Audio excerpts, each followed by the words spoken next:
나이다. 아멘.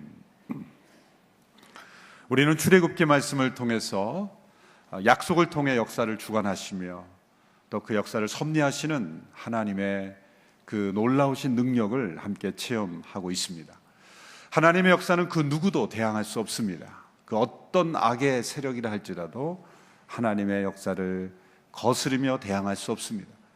도리어 하나님은 악의 세력들이 스스로 그 꾀에 넘어지며 도리어 그것을 통해서 하나님의 역사를 이루시는 이 아이러니를 만들어 내시는 위대한 분이심을 우리는 살펴보았습니다. 지난주 말씀을 통해서 바로 왕이 히브리 민족을 약화시키고 그들의 성장을 억제하기 위해서 아들들을 모두 죽이는 그런 잔인한 정책을 썼지만 하나님께서는 도리어 그 바로의 잔인함을 무너뜨리시고 그리고 그 가운데서 모세라는 하나님의 지도자를 준비시키는 그러한 아이러니를 우리는 살펴보았습니다. 이 하나님의 역사에는 언제나 하나님의 사람이 있습니다. 하나님의 뜻을 깨닫고 그 뜻을 행하는 사람을 통해서 하나님은 역사를 주관하고 있습니다. 그러나 하나님의 사람이 그 하나님의 뜻을 깨달았다 할지라도 모든 것이 다 해결된 것은 아닙니다. 성경의 많은 역사의 경우들을 보면 하나님의 사람들이 하나님의 뜻을 올바로 깨달았지만 그 뜻을 하나님의 때에 하나님의 방법으로 행하지 않을 때는 그 하나님의 사람들 역시 실패와 절망을 경험하게 된다는 것이죠. 하나님의 역사가 이루어질 때는 언제나 이 세 가지 요소가 삼위일체를 이룹니다. 첫째는 하나님의 뜻, 두 번째는 하나님의 때, 세 번째는 하나님의 방법. 하나님의 뜻을 깨닫는 것만으로는 충분하지 않습니다. 하나님의 뜻을 깨달았다 할지라도 그 뜻이 이루어지는 과정에 있어서 하나님의 때에 하나님의 방법으로 이루어지도록 우리는 때로 기다려야 하고 나의 방법을 내려놓아야 하는 것입니다. 그런데 때로 믿음의 사람들 또 하나님의 사람일지라도 하나님의 뜻은 분명하게 깨달았지만 그 계획은 마음속에 품고 순종했지만 그 때와 방법을 하나님께 초점을 맞추지 못할 때 우리는 때로 실패와 절망을 경험하게 됩니다. 오늘 우리가 함께 읽은 이 출애굽기 2장 후반부에 나오는 모세의 실패가 바로 정확하게 그러한 예입니다. 모세는 어느 날 자기의 민족을 돌아보기 위해 나갔다가 히브리 민족이 애국 관원에 의해서 매맞는 것을 보고 그의 분노가 일어나서 그 히브리 민족을 괴롭힌 이집트 관원을 때려 죽이는 살인을 저지르게 됩니다. 그로 인해서 그는 애굽의 왕자 바로의 손자라는 그 신분을 잃어버리고 위대한 광야로 도망하는 도망자의 신분으로 변화되는 그런 사건을 겪게 됩니다. 모세의 인생에 있어서 있었던 가장 중요한 변화 중에 하나죠. 모세의 인생은 120세의 인생이 정확하게 3등분이 됩니다. 그가 110세까지 살았는데 40년 단위로 그의 인생은 세 기간으로 구분이 되죠. 첫 번째 40세까지 인생은 그는 왕궁에서 왕자의 신분으로 애굽의 모든 혜택을 받으며 그는 자라났습니다. 모든 것을 할 수 있었던 권력, 부귀, 영화를 누릴 수 있었던 최고의 교육, 최고의 환경에서 자랐던 시대, 그야말로 모든 것을 할 수 있던 그런 시대였죠. 40세부터 80세까지 그는 미디안 광야에서 양치기로, 목자로 모든 사람들에게 잊혀진 애굽에서의 모든 문화는 다 사라지고 그는 미디안 광야에서 홀로 외롭게 양을 치며 사는 40년의 삶을 살게 됩니다. 80세 때 하나님께서 그를 이스라엘의 지도자로 부르셨을 때 그는 80세부터 120세까지 이스라엘 민족을 애굽으로부터 가나안으로 인도하는 지도자로서 40년을 쓰임받게 됩니다. 그럼 오늘 있었던 사건은 그의 나이 40세에 그가 왕자의 신분에서 목자로, 도망자로 변화되는 이 급격한 변화가 일어나는 그러한 그의 인생의 가장 중요한 터닝 포인트가 되는 그런 사건이었던 것입니다. 오늘 본문의 이야기는 그가 40세 때 되었던 때의 일입니다. 그가 갈대 상자를 통해서 바로의 공주의 그 긍휼을 입어서 하나님께서 바로의 공주를 통해서 그를 물에서 건져내시고 또 그를 양육해 주셨습니다. 그가 어떠한 삶을 살며 자라났는지는 성경에 구체적으로 알려져 있지 않습니다. 우리는 한 주간이 지났지만 모세 인생은 40년이 벌써 지났네요. 40세 동안 그가 어떻게 지냈는지 많은 정보는 없어요. 딱 한 구절, 그가 어떻게 자라났는지를 설명한 구절이 사도행전 7장 22절 스데반 집사님의 설교에 나옵니다. 우리 같이 한번 읽어볼까요? 시작. 모세는 이집트 사람들이 가진 모든 지혜를 배웠고 그의 말과 행동에 큰 능력이 나타났습니다. 이집트 사람들이 가진 모든 지혜를 배웠고 그의 말과 행동에 큰 능력이 나타났다. 성경 외의 다른 역사들을 보면 모세의 나이 30세 때 큰 전쟁을 이기는 그런 군사령관으로서 능력을 발휘해서 이집트 모든 사람들로부터 존경과 칭찬을 받았다라는 그런 성경 역사 외 일반 역사의 기록들도 있습니다. 그는 분명 애굽의 최고의 교육을 받으며 당대 최고의 환경에서 최고의 지도자를 훈련을 받았을 것입니다. 요세푸스라는 그 당시에 그 신약 시대의 역사가 의하면 그 당시에 바로에게는 무남동녀였다는 거예요. 그러니까 모세를 입양한 딸이 유일한 혈육이었다는 거죠. 그러니까 외동딸이었으니 외동딸이 입양한 아들이 바로 바로의 뒤를 이을, 시간만 흐르고 문제만 없다면 바로의 뒤를 이어 이집트의 왕이 될 수 있는, 또 다른 바로가 될 수 있는 기회가 모세 앞에는 열려 있었고, 적어도 40세 이전에 그가 30대까지는 그는 이집트의 유력한 차기 정권으로, 차기 바로로서 사람들에게 인정받았다는 것이 일반 역사가들에게서도 우리가 발견되는 그러한 견해입니다. 그러나 동시에 그의 진짜 신분은 히브리인이었죠. 그는 어려서 어느 순간인지는 모르지만 분명히 그의 어머니, 친어머니 통해서 유모로서 채용되면서 바로의 딸의 월급을 받으며 그 모세를 양육했던 친어머니는 분명히 모세에게 너는 히브리인이고, 그리고 하나님께서 너를 특별한 계획을 통해서 갈대 상자를 통해 너를 구원하셨고 너를 향한 특별한 계획이 있다는 것을 그의 친어머니가 분명히 말해 주었을 것입니다. 때로는 그의 사춘기 시절에 모세는 자신의 그 인종적인 정체성, 이 위기를 분명히 겪었을 겁니다. 나는 과연 히브리인인가 아니면 이집트 사람인가? 법적으로는 분명히 이집트 사람이지만 그의 DNA는 히브리인이었습니다. 그에게 그가 누릴 수 있는 모든 세상의 부귀영화를 누리려면 그는 자신이 히브리인이라는 걸 잊어버리면 그만이었습니다.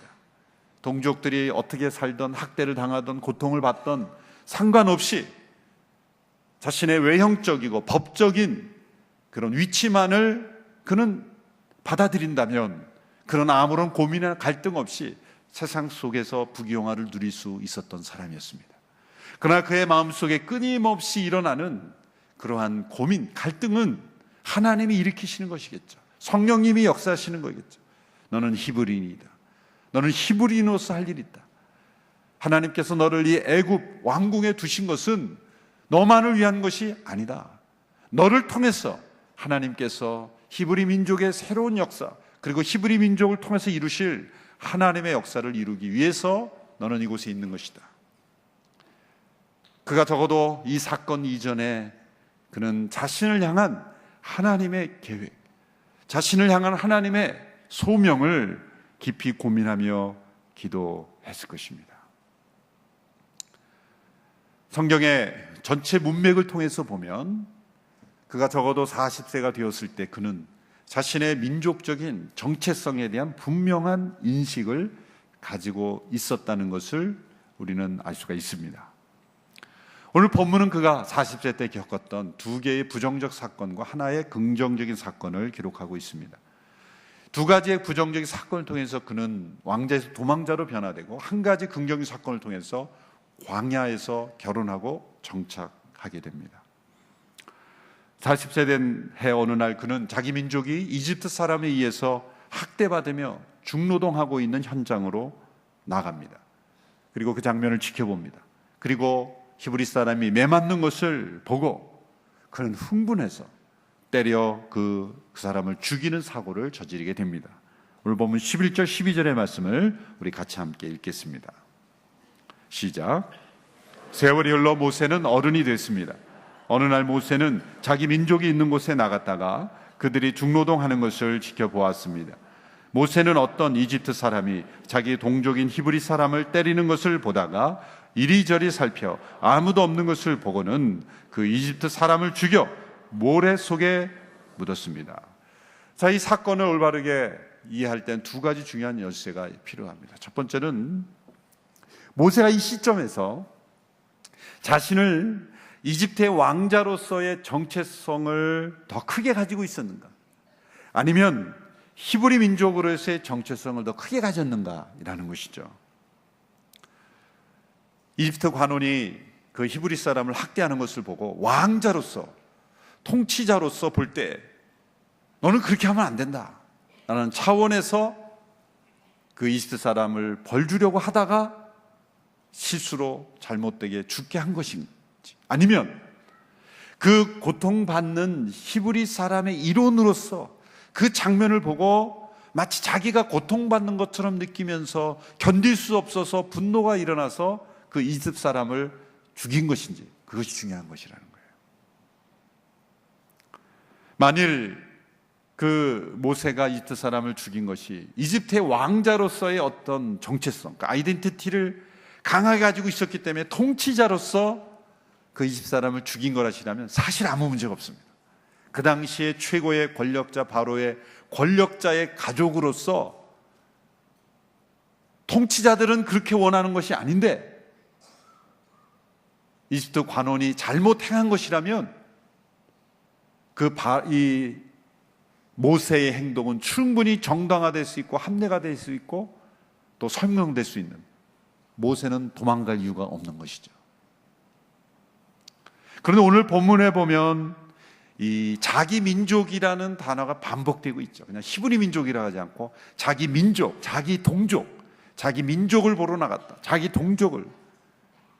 결국 모세가 쓴 글에 이 단어를, 자기 민족이라는 단어가 반복되는 것은 바로 그가 그 이집트 사람을 때려 죽일 때 히브리 민족과 동일시되는, 마치 자기가 맞는 것 같은 그런 상황 속에서 히브리 민족이라는 정체성이 더 컸다는 거예요.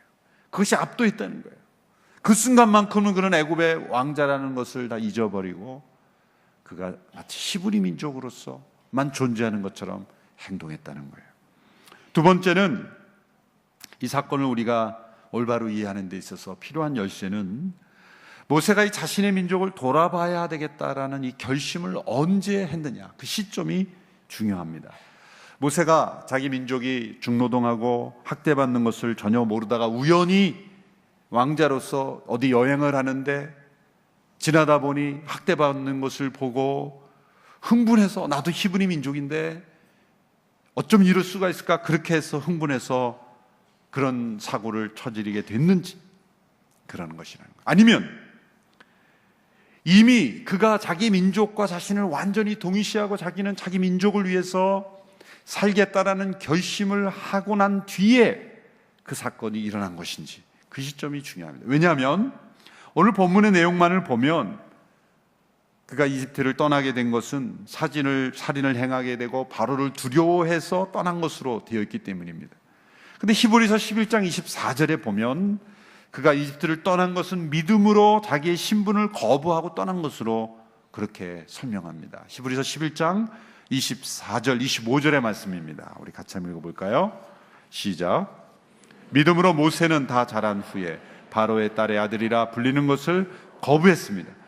그는 잠시 죄의 쾌락을 즐기는 것보다 오히려 하나님의 백성과 함께 고난받기를 더 좋아했습니다. 자, 그러므로 이 히브리서 11장에 보면 그가 이집트를 떠난 것은 믿음으로 그가 바로의 딸의 아들이라 불리는 것을 거부했기 때문에 떠난 것으로 설명하는데, 오늘 사건만을 보면 그가 사고를 치고 도망한 게 되는 거예요. 그러면 중요한 것은 뭐냐면 히브리서 11장에 그가 믿음으로 모세가 바로의 공주의 딸이라 불리는 것을 거부한 시점이 언제냐라는 것이죠. 그가 계속 왕자로 머무르기를 원했는데 사고를 쳐서 어쩔 수 없이 왕자의 신분을 버리게 된 것인가? 그렇다고 한다면 이 히브리 11장이 틀린 게 되는 거예요. 그렇죠? 믿음으로 내려놓은 게 아니라 사고 쳐서 어쩔 수 없이 내려놓은 게 된 거가 되니까. 그렇죠? 이 두 구절은 서로 하나 될 수 있겠습니까? 하나 돼야죠. 그렇다면 이 출애굽기 2장에 나오는 사건이 어떻게 해석되는 겁니까? 그는 믿음으로 40세의 이 사건 이전에 어떤 믿음의 결단을 한 겁니다. 자신의 이후의 모든 40세 이후의 인생이 내가 바로의 공주의 아들로서 장차 나의 미래에는 바로 왕의 쥐가 놓여져 있고 부귀영화를 누릴 수 있고 엄청난 권력을 누릴 수 있는 미래가 보장된 그러한 삶이 놓여있다 할지라도 나는 그것을 내려놓겠다. 믿음의 결단이 먼저 앞선 거예요. 그리고 나서 이 사건이 일어난 겁니다. 그 근거가 오늘 본문에 보면 몇 가지 뒷받침하는 단어들이 나옵니다. 11절에 보면 이렇게 돼 있어요. 어느 날 모세는 자기 민족이 있는 곳에 나갔다가 라고 할 때 그냥 여행한 것이 아니에요. 이 단어의 분명한 의미는 뭐냐면 어떤 목적과 계획과 의도를 가지고 나간 겁니다. 그냥 다른 목적이 있어서 가다가 길 가던 중에 우연히 본 게 아니라, 창문 밖으로 그냥 우연히 보게 된 게 아니라 그 현장을 보기 위해서 어떤 계획을 가지고 나간 겁니다. 어떤 의도? 그것은 자기 민족을 위해서 내가 살기로 결단한 어떤 믿음의 결단이 이 사건 이전에 모세의 삶에는 있었던 거예요. 나는 앞으로 애굽의 왕자의 신분을 내려놓겠다. 나에게 주어진 모든 부귀영화를 나는 내려놓겠다. 그리고 나는 하나님께서 나를 향해서 가지고 계신 계획을 위해서 살겠다. 그리고 이 민족을 위해 살겠다. 라고 하는 그 믿음의 결단이 이 사건 이전에 있었다고 봐야 되는 거예요. 또 여기 보면 보다라는 단어도 반복되는데, 그들이 중노동하는 것을 지켜보았습니다. 또 자기 동족이 히브리 사람을 때리는 걸 보다가, 이 보다라는 단어도 그냥 보다가, 영어도 C가 있고 뭐 룩에 더 깊은 관심을 가지고 보는 단어, 여러 단어들이 있잖아요. 히브리어도 마찬가지. 이것은 뭡니까? 어떤 강렬한 관심을 가지고 관찰하고 깊은 의식을 가지고 지금 지켜보는 거예요. 그 현장을 보기 위해서 갔고 그 현장에서 모든 것을 잘 살피고 있었다. 이것은 모세가 그 현장에 나가기 이전에 어떤 믿음의 결단을 히브리서 11장에서 말씀하고 있는, 바로의 딸이라 불리는 것을 거부하고 하나님의 백성들과 함께 고난 받기를 이미 결단하는 그런 믿음의 결단 이후에 이런 사건이 일어난 것이죠. 그렇다고 한다면 히브리서도 맞고 출애굽기도 맞는 말씀이에요. 또 다른 근거가 뭡니까? 모세가 이 일이 일어난 이후에, 바로가 그 사실을 안 이후에 모세를 죽이려고 했죠.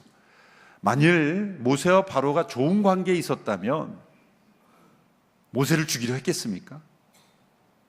물론 오늘 이 시대에는 만일 통치자의 가족이랄지라도 사람을 죽였다 그러면 당연히 처벌받아야죠.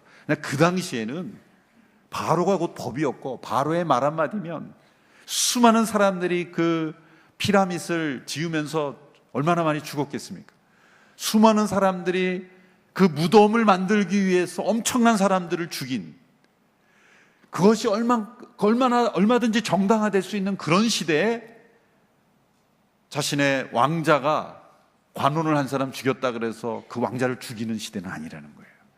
이것은 그 이전에, 이 사건 이전에 바로와 어떤 불편한 관계가 있었을 가능성이 높은 거예요. 이미 이 모세가 이집트의 왕자로서의 자신의 신분을 거절하는 어떤 또 다른 사건들이 있었을 것입니다. 이게 클라이막스예요. 바로는 때로는 용납하다 더 이상은 용납할 수 없다라고 하는 그러한 생각에서 모세를 죽이려 한 것이죠. 한순간에 모세가 애굽의 관원을 죽였다 그래서 죽이는 그런 관계는 아니었을 겁니다. 그래도 바로의 딸의 아들인데, 법적으로 자녀인데, 그러면 이것은 모세가 이미 30세에서 40세 사이에 어떤 그 어간의 어느 시점인가 그는 믿음의 결단을 내렸고, 나는 이 왕자의 신분을 내려놓고 이제는 민족을 위해 살겠다, 하나님께서 나를 사용하신 나는 나 자신을 내어드리겠다, 그런 의식을 가지던 차에 그 현장에서 이 사건이 일어난 것입니다. 그렇다면 그가 그런 믿음의 결단이 있었기 때문에 그가 애굽의 관원을 쳐 죽인 것은 옳은 일입니까? 그것은 아니라는 거예요. 오늘 본문이 우리에게 전해주고자 하는 것은 그 믿음의 결단은 옳은 것이지만, 그는 분명 하나님께서 자신을 통해 일하실 것이라는 것은 깨달았지만, 거기까지는 올바른 것이지만 그 다음부터 일어난 일은 모세의 실패라는 거예요. 모세가 자신의 동족의 구원을 위해 자신의 기득권을 내려놓는 결단을 하게 된 것은 올바른 믿음이었습니다.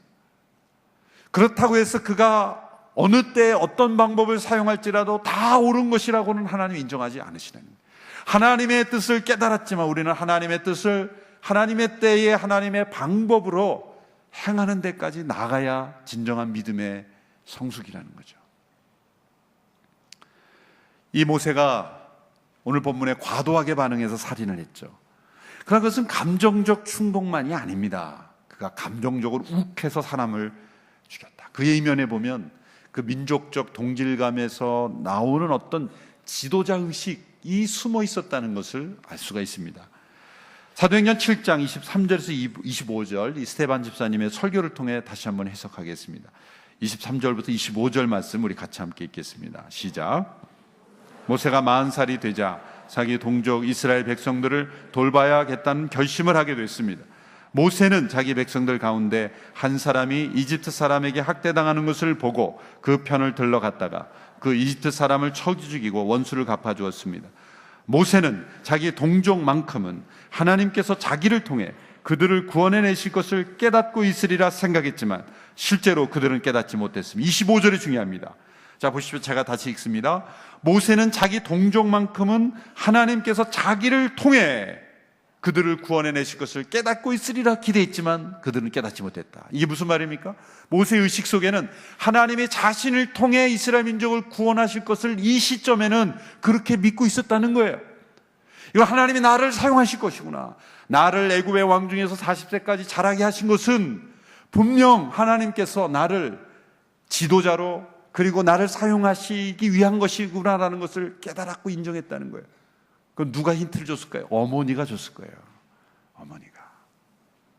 하나님 보시기에 특별한 계획이 있었다는 것을 가르쳐 주고 그것을 성인이 되어 그가 깨닫고 스스로 받아들이게 되었다라는 거예요.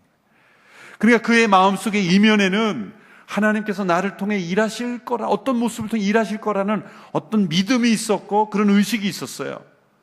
그런데 문제는 뭐냐면 아무도 백성들이 그걸 인정하는 사람도 없고 깨닫는 사람이 없었다는 거예요. 그러던 차에 그는 어느 한 사건에서 억울하게 학대당하는 히브리 사람을 보고 그의 편을 들어서 같이 싸워주다가 죽이게 된 거예요. 그는 분명 정의감으로 행동했어요. 그렇지만 그 정의감으로 행동하면서 정의를 깨트린 거예요. 그는 용기 있게 나섰습니다. 그러나 그 용기로 그는 하나님의 방법과 때를 벗어난 성급한 행동을 한 거예요. 하나님께서 자신을 통해 일하실 것을 믿은 것은 올바른 믿음이지만 그 손을 언제 내밀어 하나님께 드려야 할지는 묻지 않고 행동했기 때문에 그는 실패한 겁니다. 하나님께서 자신을 구원자로 부르셨다는 것은 깨달았지만 스스로 구원자가 되려고 했을 때 그는 구원자가 아니라 도망자가 될 수밖에 없었던 거예요. 하나님의 뜻은 언제나 하나님의 때에 하나님의 방법으로 이루어져야 하나님의 역사가 일어나는 것입니다. 아무리 그것이 하나님의 뜻이고 정의이고 하나님이 기뻐하신 일이고 하나님이 원하시는 일을 할지라도 나의 때에 나의 방법으로 행하려 할 때는 우리는 실패하게 됩니다. 하나님의 뜻은 하나님의 때에 하나님의 방법으로 이루어져야 하는 것입니다. 왜냐하면 하나님께서 모세를 육적인 지도자로 부르신 것이 아니, 단지 육적인 민족의 지도자로 부르신 것이 아니기 때문이에요. 육적인 지도자들은 때로 옳지 않은 방법을 하고 역사를 정당하고 그렇게도 걸어갑니다. 그 하나님 나라의 백성의 지도자는 하나님의 뜻을 하나님의 때 하나님의 방법으로 행해야 하나님이 인정하시는 거예요. 이 모세의 두려움을 보십시오. 우리가 하나님보다 앞서 행할 때, 하나님의 때가 아닌 다른 때에 하나님의 방법이 아닌 방법을 하게 되면 우리 마음속에 두려움이 오게 되는 거예요. 모세의 모습을 보면 12절에 보면 이렇게 됐죠. 이리저리 살펴 아무도 없는 것을 보고는. 여러분, 하나님의 때 하나님의 방법으로 행하는 사람은 이리저리 사람 눈치 안 봅니다. 자꾸 우리가 이리저리 사람 눈치 보는 것은 하나님의 뜻이 아닌 것을 행할 때가 있고, 또 하나님의 때가 아닌 때 행하는 것이고, 하나님의 방법이 아닌 방법으로 행하기 때문에 자꾸 사람 눈치를 보는 것이죠. 그래서 그는 바로를 두려워하여 도망하게 되었습니다. 그 행동이 만일 하나님의 때에 하나님의 방법이요 하나님의 뜻이었다면 그는 두려워할 이유가 없죠. 그 순간부터 그는 바로를 맞설 수 있었던 겁니다. 그러나 하나님은 그 순간 바로를 맞서는 것이 하나님의 방법이 아니었다는 거예요. 그러므로 그는 두려워했고 그는 도망하게 되었습니다. 그러나 하나님께서는 그의 실패에 내버려 주지 않으셨죠. 두 번째 이야기를 보면 그 모세가 스스로 지도자 의식을 가지고 있었다는 것이 뚜렷이 나타나죠. 그 다음날 또 나가봤을 때 히브리 민족끼리서 싸우잖아요. 모세가 간섭을 합니다. 왜 동족끼리 치고받고 싸우는 거냐? 그럴 때 히브리 사람이 이렇게 말했죠. 누가 너를 우리의 재판장이요 통치자로 세웠느냐? 받아들이지 않은 거예요. 모세는 그 백성들을 어떻게든 이끌어 보려고 그 백성들 편에서 일해 보려고 했지만 그들은 모세를 이집트의 왕자로 보았지 우리 민족의 지도자로 보지 않았다는 거예요. 백성들이 그를 거부한 겁니다. 그러나 모세가 왜 개입했겠습니까? 그는 자기를 하나님께서 나를 통해 일하실 거라는 믿음이 있었기 때문에 나선 거예요. 그러나 그것 또한 실패한 것입니다.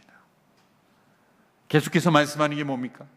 하나님의 뜻은 하나님의 때 하나님의 방법으로 이루어지지 않으면 백성들로부터 사람들로부터도 그 권위를 인정받지 못한다는 거예요.